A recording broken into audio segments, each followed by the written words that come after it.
Welcome back to another daily dose of the TRE workshop. Now, I'm here at the anvil, and I get asked about this pretty often, about whether I do production knives or whether I do batch knives and things like that, and kind of my thought process on how I make them.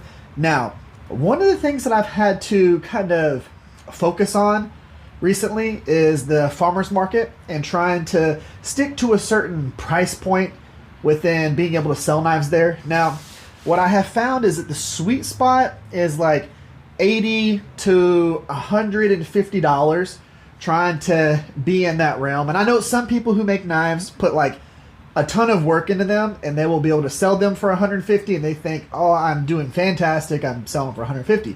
Well, whenever you have knives on the table that can also sell for that like $1,000 price range, a $100 knife really isn't, it's not a money maker.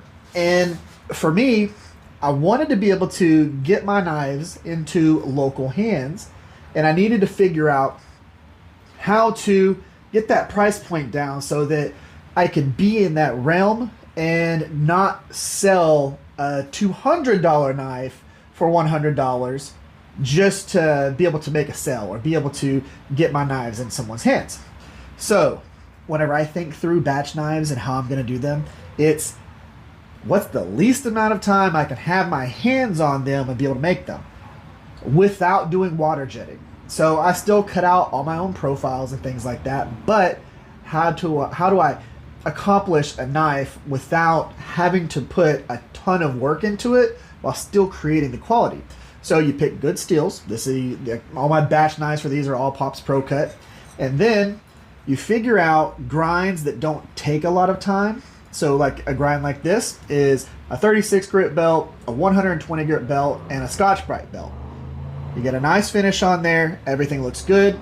The handles are simple, and the handle profile doesn't need to be super complicated. So like this right here, you can see this line is where the scales are going to come up to. It's going to have a simple handle profile, doesn't have a lot of contouring. And I also grind the bevels to whatever I feel is comfortable. You can look at these. They have two different size flats on there.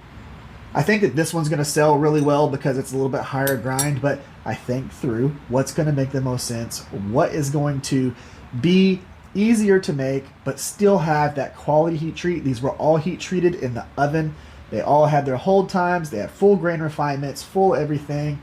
Quality knives with quality materials, but not a ton of time.